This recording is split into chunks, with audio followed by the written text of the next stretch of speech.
So greetings everybody, I'm with Calam, who is an actor, and we are in Brixton on a beautiful spring morning, and we're going to have a chat about TM. Let's start right at the beginning. What prompted you to think about, I want to do some meditation of some sort? What were you doing? Where were you up to? What was going on in your life? Well, I suppose I'd experimented with meditation quite a bit before I learnt TM. So I'd done the thing, I think probably when I was at university, so I was 20, 21, I started to use apps, things like Headspace, and because I felt like the idea of more presence, in everyday life, at that point in everyday life, later on for my work, but felt really appealing, something I wanted to access and something I didn't always feel I had access to. So I started using those apps a little bit. Okay. Nothing really stuck, I think. I found it hard to establish a pattern, I suppose, get into a rhythm with it. So then I stopped, basically. I stopped for probably 3 or 4 years when I left university, so up to, when I was 20. So you used them for 3 or 4 years? I used them, intermittently. And Okay. Yeah, go on. Can I just wind back? Yeah. So you said you were looking for a way to be more present. This wasn't to do with work. This was to do with your just life in general. Yeah. Did you feel like you were missing out on things, or were you too much in your head? What was the perceived problem that you felt needed to be addressed? Yeah, that's a good question. I suppose I probably did feel like I was in my head a little too much, and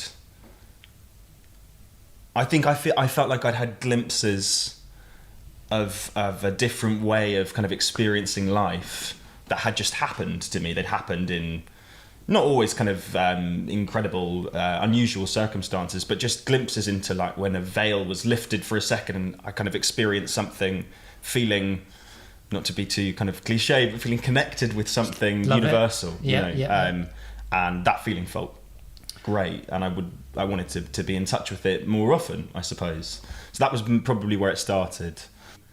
I think I've always been interested in like different states of consciousness, and that just felt like it was an opportunity for me to try something new. Yeah. But like I said, the apps didn't really do it for me. So I then, when I was 25, just after I finished on Bridgerton, in fact, like 3 days after I wrapped on that, I did Vipassana. I learned Vipassana. I went on the 10-day. That was the 10-day thing. Yeah, yeah. I'd heard about it. A friend of a friend, or a friend of mine at a dinner party had said, "Oh, my friend just did this 10-day long retreat," and I just had quite a kind of comfortable year with work, and everything in my life was quite settled, and I felt like doing something, pushing myself in some way, and that was something about the intensity of that experience that appealed to me, because I do like an intense experience in general. And yeah, I found it really, really tough doing it, but I did feel you're kind of forced to experience a different state of consciousness, 10 days of no talking and 10 hours of meditation every day. But I found it really hard to then, because with Vipassana, the whole thing is you then practice 2 hours a day, or you're supposed to practice 2 hours a day when you get home. Yeah. And even though I'm an actor and sometimes I have time, it just felt impossible to do that. But in the back of my mind, TM had been there. So you were aware of it. I was aware of TM because of David Lynch, basically. I'm a big fan of his work. I think like lots of people are, but I think I watched Twin Peaks for the first time about 3 years ago, and then The Return. Which Twin Peaks? The first one. I watched the first 2 series. Okay. Yeah, the 90 and 91 series, and then I watched the 2017 one. Yeah. And there's something I don't think I can quite articulate what it is about it that I love. But it's funny because it felt related to those moments I'd had where, the way I described a kind of veil lifting, something in his work felt connected to something really, really true and primal about the human experience. And then I saw that he was really, talks so much about TM and speaks so highly of it and his practice for so long. And I thought I'd love some of that kind of, the way his brain works, I'd love to have some of that in my life. So then, I thought about it. I was away with work quite a lot last year, and then I had a couple of months, and I thought I'm gonna do it. Yeah. So just to check that I've understood, because it's very interesting. Because a lot of people come to meditation, TM, because as a sort of stress buster management kind of thing. But you were after higher states of consciousness, really, it sounds like. Is that right? I think so. I mean, I think there's like practical things that I have experienced and was keen for when I signed up to learn the practice. But yeah, I think maybe in kind of like I think you know, the apps, or what I found with the apps is they're so much designed to give you like an instant release, an instant gratification of, I remember they even have like the sleep one, or do you know what I mean? And I understand the market for that, and that's appealing. Of course, instant relief from any negative emotion that's a lovely idea, and sometimes possible. But I think what I'd experienced with Vipassana was that maybe I wasn't going to do something and then be cured of any, you know, things I had going on internally. I think that's not what I'm looking for really anymore, and it wasn't what I was looking for with TM. I was just looking to. I went in really open in terms of what it might give me, in a way that I hadn't before with meditation, and that was, I think, a good thing for me. Okay, good. And have you got anything to say about the course itself, if you can remember? What was your experience of the 4-day course? It was great. I mean, it felt very mild in comparison to my only other kind of yardstick was Vipassana, and that felt so all-encompassing in at times a claustrophobic kind of way. I liked that it felt like there was lots of time. I felt like I really learned how to practice, but I also had time for myself in the evenings, in between the days, or at lunch or whatever, for things to just kind of percolate, and also to be in the context of normal life. Mm-hmm. I thought that was quite important, because I was immediately seeing the way a meditation in the morning, or, you know, I suppose we were doing more when we were learning, might influence the way I was for the next hour, or, you know, might just have an effect on all my relationships with my friends, family, whatever, you know, because he was still having those relationships during the 4 days. So that was really, I felt like that was like an immediate feedback loop of like I could see what was happening a little bit, you know, which was really helpful for me. Yeah. Because the whole thing about TM is that it's not like running away from life. It's a way to make life better. So integrating it with your day-to-day. Okay, so that was the course. And then what did you, in the immediately following the course, what did you experience? What did you notice? I think I felt, you know, it's funny you say, you know, a lot of people come to meditation or TM specifically as like a, you know, for stress busting. I did in fact notice a reduction maybe in my levels of stress, even though that wasn't really what I went in for. But I think probably the job I do is so much of an emotional roller coaster, not just when you're working, but, you know, auditioning, you never really know what life is going to look like in a year's time, and it's so rare. And that's a big appeal for me, but it's also, it can be hard to regulate your emotions, I suppose. The uncertainty. Yeah, exactly. Yeah. You know, in the immediate aftermath, just helped me. It felt like the peaks and troughs were maybe more even, and not in a kind of dulling way. I just felt I had maybe a little more perspective, or a little more control of my emotional state in a really useful way. So that was maybe the first thing that I noticed in the immediate aftermath. And that was in your personal life. Were you working at the time, or did you go like? So I suppose my question is, shortly after learning, did you go to work, and if so, did you notice any difference in work? So I just done. I think I have to be careful with what I say about Lord of the Rings, but I'd just done a big block of filming before I did my course, and then I had I think about 2 weeks of off basically, and then the next thing I did, the next time I could implement it work-wise, was a play I did in Dublin, and that was really interesting. It was really interesting. It was great. I think it really helped my practice, because the great thing about doing a play is the times are regular. So with filming, you might be filming one day, you know, you're up at 4 a.m. The next day you start at 5 p.m. You know, whatever. It's difficult to establish a regular time for your practice. Whereas with rehearsal, every morning and as soon as I got home, I knew my timings. So just to get into that rhythm early on was really, really helpful for me. But I think the moment where I've noticed the most benefit so far has been when we started performance. So my call was maybe 6:30 to get into the theatre, and I'd meditate in the morning. But then what I loved, and I think it's something I'll try and keep on set as well, that'll be harder to kind of figure out a place for it, but about an hour before I go on stage to start the show, I'd have a meditation then, and I think ritual is important for an actor often, to get in the right mindset to kind of switch into the zone or the character or whatever. But I found that meditation was just like, I couldn't wait for it every day. And it just keyed me into just feeling so ready to go, That's so cool. It was great. Yeah. That's so cool. It was really great. And that was not something I'd really thought about before when I started the course, but a really, really happy byproduct. So it kind of sets you, creates the state so that you can go on. It does, and it was like no matter what gone on in the day before, I knew I had that time.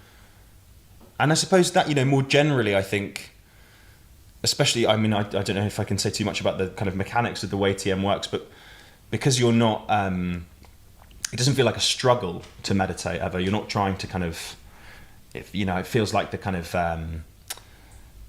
or certainly in my course, my teacher wanted to stress that it wasn't, you weren't trying to reach something the whole time. It should be easy. Exactly. That takes the pressure off in a way I hadn't experienced before with meditation, where I was like, I'm not able to follow my breather, or I'm not, I was getting frustrated that I couldn't, because I like being able to do things well. And I felt like I couldn't, and then that's a bit of a put off, for me.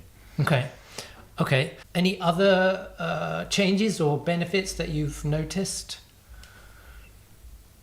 I think I've maybe become a little more aware of some of the less helpful things in my life, Inside or I would say maybe people outside. And situations? People, well, maybe less people, but habits. I think I'm maybe slightly more aware of things I do, particular comfort things I might do, or why I do them. Do you know what I mean? Crutches you might use to regulate one's emotions, I suppose.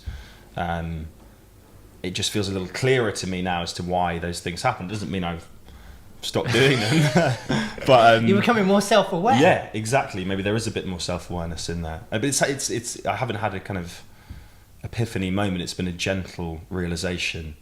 But it's nice because I suppose what self-awareness can give you, if not necessarily, an impulse to suddenly take away all negative influence in your life, but just a feeling of more conscious living, at least, Yeah. So I know when I do things why I'm doing them a little more, I think. Yeah, that can be really helpful. Okay, and what about actually doing the meditation? You said, when you're, in theatre, it's easier because you have a regular routine. Yeah. When you're on film, what do you call it? On set, yeah. On set, yeah. How's it been managing to meditate regularly, or do you have to just kind of roll with it? You have to roll with it a little more, I'd say. Especially, I think, because your body. I did so many night shoots earlier this year. That was really, it was hard to manage because I think as well for me, a day on set is really long, especially if you're going into makeup and prosthetics and stuff. You get in there. If we start the shooting day at 8, sometimes you have to get there at 5 or whatever in the morning. And if I'm traveling a long way, that means I pick up at 3:30 in the morning. So there's it's a long time. And there are other things which I have to I suppose I don't have to do, but like going to the gym, for example, I would argue I do. It's an important part of my work, maybe. Got to stay healthy. Exactly, got to stay healthy and fit. But carving out a space, I suppose I've had to, what's been helpful is to see the benefit I'm having a little more, because then I'm ascribing more importance to making sure I get the meditations in. But it is harder, and sometimes, in terms of not having eaten 2-3 hours before, that I can't always do that, And I do notice a difference in the quality of my meditation if I have just eaten. But sometimes it's just the way it, you know, you have 20 minutes for food, you have to get it in, and then it so happens you've got a break. So in an ideal world, it wouldn't be like that, but unfortunately that's like most of my life, because it's rare that I've done theatre. And even when I'm at home, you know, you and I had planned to meet last week, and then suddenly I got an audition through, and then maybe I've got to spend the whole night before learning lines and making sure I've got it. So you have to be, I think I've had to, for someone who likes to get things right and to establish routine, I've had to just be a little more gentle on myself maybe, because it can't always happen the way I would love if I had, you know, set times every day, but I can't really do that. Yeah, that's true. You gotta don't stress out about meditation. No, exactly. Yeah. Do you think your life would be different if you hadn't learned? Yeah, I think it's obviously, it's tricky for me to say, because like you say, it's only been a few months that I've been practicing, but I feel like TM was it became a really important part of the work I was able to do on stage every night in Dublin, and doing that play had a real, I think as an actor often you're kind of, maybe this is a little not always, not with all work, but you're looking for a kind of, to work through things through your work, right, to have a kind of versions of little catharsis, and you know, personally. Yeah, I think really? so. I did not know that. Certainly for me, that's when it feels best, which is maybe a bit self-indulgent. The audience probably aren't getting any of it, but for me, I think being able to go to places that you wouldn't always go in everyday life and access parts of yourself, and I just felt that TM, you know, even if that was the only thing I got from it for the next 5 years, it would be worth it for me, because it just gave me a freedom.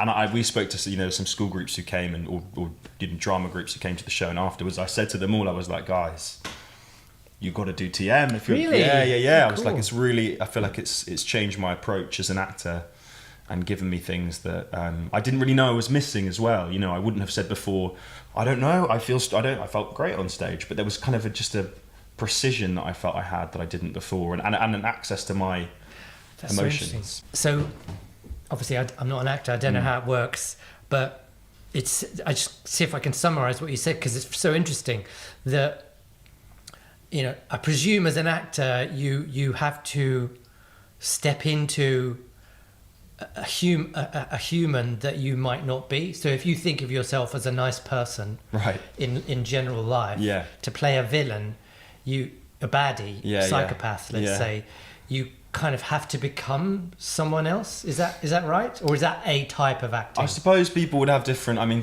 I guess people would have different approaches. And is that method acting? I guess it's a little more, maybe what you're describing is a version of that a method acting, maybe. And it's not, I certainly wouldn't be staying in character outside of, but I think no, but when you're actually, I don't mean all the time, like, you know, Marlon Brando, whatever. Yeah. But I'm just interested what you just said about having to fathom parts of yourself to bring out into your work.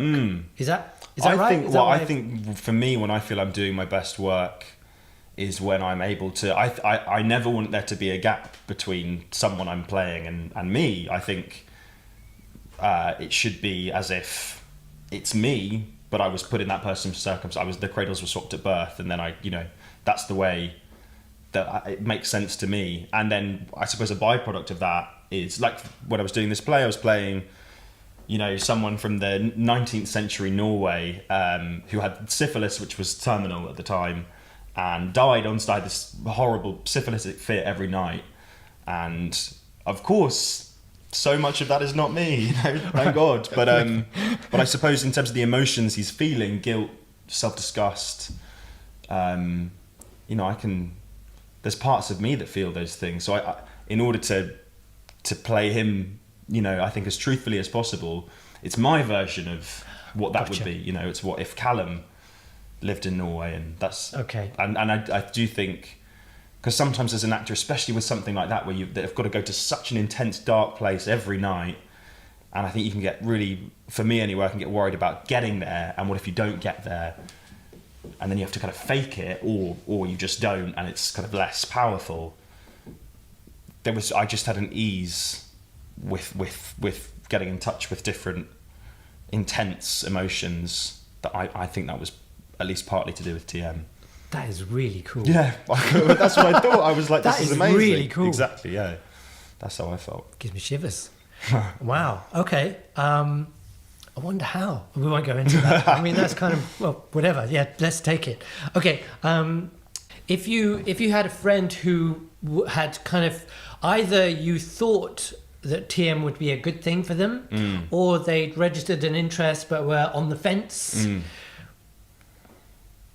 is there any things you could say to them to sort of help them over the line? I think I didn't, to relate it back to acting, I didn't go to drama school, but what I hear about people who did is that you get kind of a box of tools, and some of them will be useful and some of them won't, and you're not going to become a particular type of actor. You can kind of choose what you, and I think that in a way TM feels to me like a tool you can, it's just a great thing to have in your back pocket. Do you know what I mean? It's not, I think so many people go into looking for a quick fix with meditation. Certainly I did before, and I think maybe it was where I was in my life at the time, but I think also just the kind of culture in TM, the culture that I experienced, the way I was taught, it took all the pressure off, and I just think you won't have there's no chance you'll have a bad time. Do you know what I mean? There's no chance you'll get, I think everyone will get something useful out of it, and especially if you can establish a kind of a regular practice. I've asked all my questions. Thank you. Not Anything else you feel in the top of your mind to share out? No, I mean, I think the only other thing I've kind of, in terms of TM, has been an interesting journey, I suppose, is not getting too caught up in like a pleasurable meditation. I think I've had moments where things have happened. Do you mean not thinking that everyone's going to be like roses? No, not even that. It's more like, I think meditations where you're more distracted, or in comparison to ones where you feel like you are getting in touch with a kind of transcendental state. It's been a journey in terms of teaching myself not to crave that too much, and being okay with the fact that not every meditation is a really profound experience, Because they vary. Exactly, yeah. And it definitely doesn't feel like a straight line for me in terms of I've got better at it, or it feels like kind of not random, but I think you have to be able to take the rough with the smooth. Yeah. Well, we said one of the instructions is that you don't judge the success of the meditation based on experiences during the meditation. Yeah, which is a little bit odd. At first glance, that sounds a bit weird, but it's because mainly the benefits are found afterwards. But when people first come, they think that the goal of meditation is found during meditation, which is fair enough. Yeah. So that they expect it to be 20 minutes of like Zen silence, but really the whole point of TM is to change your life 24/7. Yeah. Or at least when you're awake. Yeah. And it's a tool to achieve that. So in general, the judgment, if there is going to be any, would be on just things in one's afterwards. Totally. Yeah. Okay. Cool. Thank you, sir. No, not at all. Appreciate it. Thanks for having me. Appreciate the time. I think that was good. Great.